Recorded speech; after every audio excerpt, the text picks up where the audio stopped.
آج کل چونکہ قربانی کا سیزن ہے تو ایک مسئلہ بہت زیادہ گردش کر رہا ہے، بلکہ بعض وہ لوگ جو بے علم بھی ہیں، بے عقل بھی ہیں، اور اگر یہ کہیں تو غلط نہ ہوگا کہ بے نسل بھی ہیں، تو وہ امت کے اندر تفرقہ ڈالنے کے لیے، وسوسہ ڈالنے کے لیے، محض بے یقینی تردد پیدا کرنے کے لیے اس مسئلے کو بہت زیادہ ہوا دے رہے ہیں، اور وہ مسئلہ ہے بھینس کٹے کی قربانی، کہ بھینس کی قربانی، کٹے کی قربانی جائز نہیں ہے۔ یہ ان لوگوں نے شوشہ چھوڑا ہوا ہے محض امت کے اندر تفرقہ پیدا کرنے کے لیے۔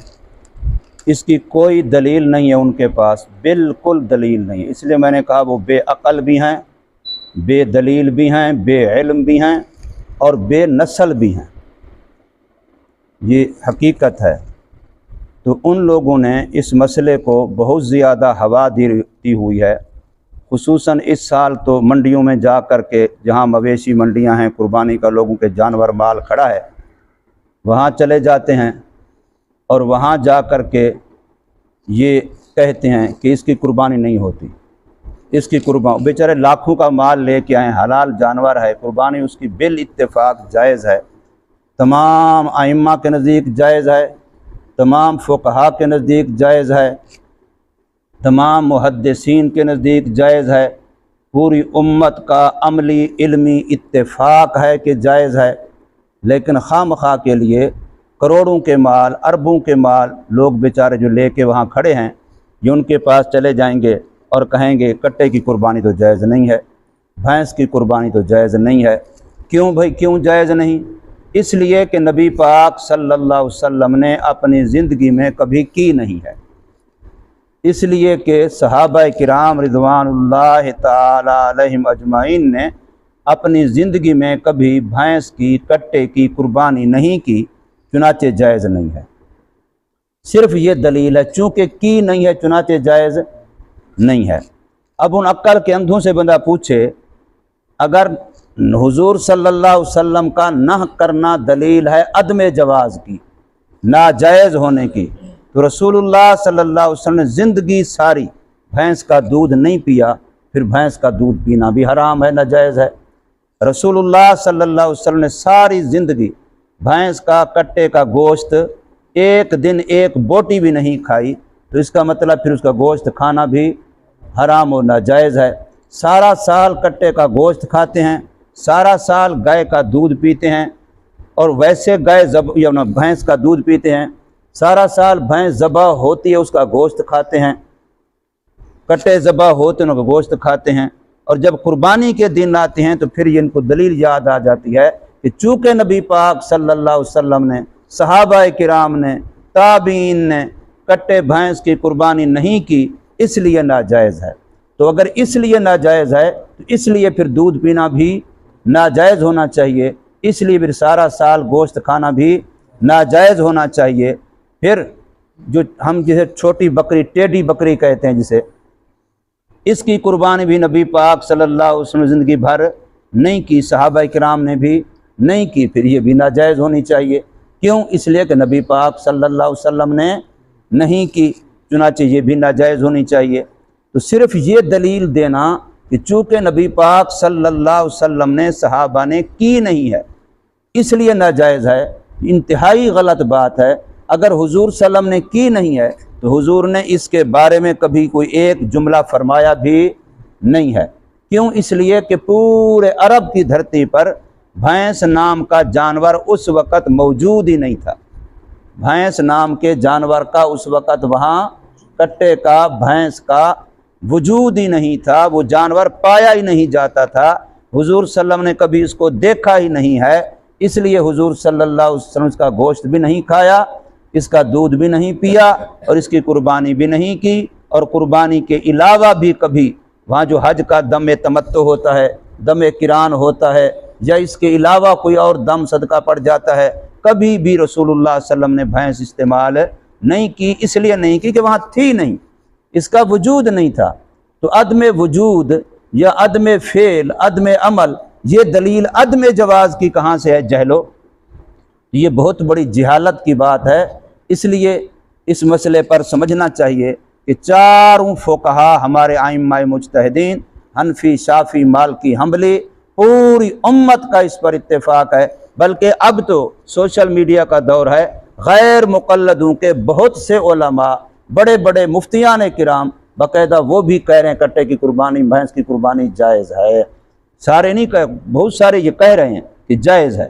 تو اس لیے نہ وہ اپنوں کی بات سمجھتے ہیں نہ وہ کسی اور کی۔ ابھی آج کل ایک کوئی وہ کلا پہنے ہوا ہے، ٹوپی وہ قائد اعظم والی، جناح قائب جسے کہتے ہیں، وہ ہر منڈی پہ گیا کھڑا ہے قربانی ناجائز، قربانی ناجائز۔ لوگ بیچارے پریشان ہو جاتے ہیں، جو لاکھوں کے کروڑوں کے جانور لے کے آئے، منڈیاں بھری ہوئی ہیں، امت بیچاری کہتے ہیں کہ ہم 20 سال سے، کوئی کہتا ہے بھینس قربانی ہم کر رہے ہیں، کوئی کہتا ہے 10 سال سے کر رہے ہیں، ہماری پچھلی ساری نہیں ہوئی۔ ہاں جی نہیں ہوئی، بس قربانی نہیں ہے۔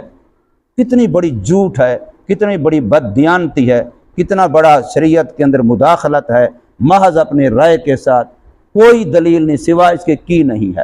حالانکہ لغت کی تمام کتابوں یہ بات لکھی ہوئی ہے، معتبر لغت کتابوں میں، کہ الجاموس نوع من البقر، کہ بھینس گائے کی ایک قسم ہے۔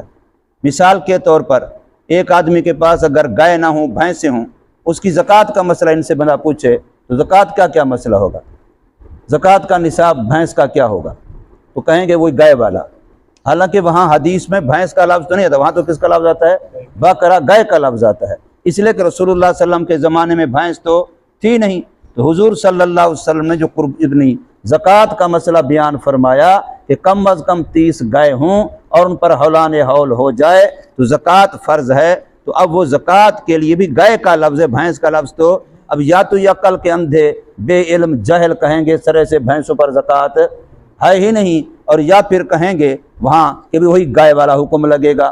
اگر کسی کے پاس کچھ گائے ہوں کچھ بھینسیں ہوں تو اب زکوٰۃ کا مسئلہ ان سے پوچھے کہ ایک بندے کے پاس 15 گائے ہیں، 15 بھینسیں ہیں، اب 30 بن جاتی ہیں، سال بھی گزر گیا ہے، بتاؤ زکوٰۃ ہے کہ نہیں ہے؟ تو اب یہ کہیں گے زکوٰۃ ہے بھی صحیح اور دو بھی ہمیں۔ پھر کہیں گے زکوٰۃ اس بندے پر بنتی بھی ہے اور وہ دے بھی ہمیں۔ تو اس وقت ان کو یاد آئے گا کہ بھینس کا حکم کس والا ہے؟ گائے والا ہے۔ جیسے زکوٰۃ کے اندر بھینس کا حکم گائے والا ہے، تو اسی طریقے سے اگر ایک بندہ منت مانتا ہے گوشت کے لحاظ سے کہ میں فلاں جنس کا گوشت نہیں کھاؤں گا، تو اس میں بھی منت کے اندر گائے بھینس کے گوشت کا ایک حکم ہوگا، گائے اور بھینس کے گوشت کا۔ جیسے آپ نے دیکھا چھترا جو ہے جس کو ہم بھیڑ کہتے ہیں، اس کی کتنی نسلیں ہیں؟ دمبا الگ ہے، بڑی چکلی والا الگ ہے، چھوٹے چکر والا الگ ہے، فلاں دم والا الگ ہے، فلاں شکر والا الگ ہے۔ کتنے اس کے اندر کوالٹیاں ہیں، کتنی قسمیں ہیں، کتنی صنفیں ہیں، کتنی ان کے اندر الگ الگ شناخت ہے۔ تو جیسے ان کے اندر ہے، بکریوں میں کتنے ہیں، یہ بکری ٹیڈی ہے، یہ بکری لیل پوری ہے، یہ بکری پہاڑی ہے، یہ بکری فلاں ہے۔ تو جیسے ان کے اندر قسمیں، اونٹوں میں کتنی ہیں؟ آپ نے اس میں پڑھا بختی اونٹ، عرابی اونٹ کتابوں کے اندر موجود ہے، 2 کوہانوں والا اونٹ ہے، 1 کوہان والا اونٹ ہے، پہاڑی اونٹ ہے سفید رنگ کا، فلاں اونٹ ہے سبز فلاں رنگ کا۔ مختلف نسلیں ہر چیز کے اندر ہیں، ہر جانور کے اندر ہیں۔ باقی قربانی کے لیے جو اصل شرط ہے وہ یہ ہے کہ جانور پالتو ہو خلقی طور پر اور حلال جانور ہو، اور جو اس کی عمر حدیث نے بیان کی ہے اس عمر کا ہو۔ مثلا گائے بھینس ہے تو 1 سال عمر کم از کم ہو، 2 سال ہو، اور اگر بکرا چھترا ہے تو 1 سال ہو، اور اگر اونٹ ہے تو 5 سال ہو۔ اب یہ عمر حدیث نے بیان کی، اس کا لحاظ رکھا جائے۔ اور دوسرا ہے کہ خلقی طور پر، پیدائشی طور پر، فی نفس سے ہی وہ جانور اپنی صنف کے لحاظ سے کیا ہو؟ پالتو ہو، مانوس ہو، انسانوں سے وحشی نہ ہو، جنگلی نہ ہو۔ اب گو خر جنگلی جانور ہے، اسی طریقے سے جو کہ ہرنی ہے جنگلی جانور ہے۔ اب اگر ہرنیوں کے فارم بن گئے ہیں، گو خر کے فارم بن گئے ہیں، جس طرح ہر چیز کے فارمی چیزیں، مرغیاں فارمی آ گئی ہیں، اسی طریقے سے پرندے بٹیرے فارمی، فلاں فارمی، ہر چیز فارم میں آ گئی ہے۔ تو اب ہرنیوں کے بھی فارم ہیں، وہ ہرنیاں پالتو ہیں۔ اس طریقے سے کیا ہیں اس کے اپنا گو خر کے فارم، وہ گو خر کیا ہیں؟ پالتو ہیں۔ لیکن وہ پالتو جو بن گئی ہیں وہ مصنوعی بنی ہیں، فی نفس سے ہی، اصل کے لحاظ سے وہ پالتو جانور نہیں ہے، اصل کے لحاظ سے وہ وحشی جانور ہے، جنگلی جانور ہے۔ اس لیے وہ اگر پالتو بن بھی جائے، جیسے بندہ پرندوں کو پالتو نہیں بنتا، جنگل سے تیتر پکڑتے ہیں اور کچھ دنوں کے بعد وہ کیا بن جاتا ہے؟ مانوس اور پالتو بن جاتا ہے، مالک کے پیچھے پیچھے پھرتا ہے، کندھے پر بیٹھا ہے، کبوتر جنگلی ہے اس کو پکڑ کے کئی دن کھلاتے پلاتے ہیں، مانوس بن جاتا ہے۔ تو اب وہ پھر بھی جنگلی رہے گا، وحشی رہے گا، پالتو شمار نہیں ہوگا۔ اسی طریقے سے ہرنی کی قربانی اس لیے جائز نہیں ہے کہ ہرنی فی نفس ہی وحشی جانور ہے۔ گو خر کی قربانی جائز نہیں ہے اس لیے کہ وہ وحشی جانور ہے۔ جو پالتو جانور ہو اور حلال جانور ہو اور اس کی عمر کی بھی یہی شرائط جو ہے پائی جائیں تو اس کی قربانی جائز ہے۔ اس کے اندر گائے بھینس دونوں ایک ہی قسم ہے، بکرا چھترا ہر قسمی ایک ہی قسم ہے، مذکر مؤنث۔ اسی طریقے سے اونٹ ایک ہی قسم ہے۔ تو اس لیے قرآن و حدیث میں زیادہ تر ان 3 قسموں کے مذکر مؤنث کا لفظ آتا ہے، بکرا کا اور کیا ہے ماز کا، بکری کا، اور گائے کا، اور کیا ہے اونٹ کا، ان کا آتا ہے۔ اس لیے کہ یہ بھینس انہی کے اندر مندرج ہے، وہ ان سے الگ کر کے کوئی چوتھا پانچواں جانور نہیں ہے۔ تو چونکہ یہ مانوس اور پالتو جانور ہے اس کی قربانی بالاتفاق جائز ہے۔ ہاں جو بے عقل ہو اور بے علم ہو اور کچھ تقریباً بے نسل بھی ہو تو ان کو سمجھ نہیں آتی، اللہ پاک ان کو سمجھ نصیب فرمائے۔ ہم سب کو اس مسئلے پر پوری امت میں تشویش جو ہے اس کو ختم ہونا چاہیے اور کسی کو اس میں شک و شبہ میں نہیں پڑنا چاہیے اور ان جہلوں کی باتوں میں نہیں آنا چاہیے۔ اللہ پاک عمل کی توفیق دے۔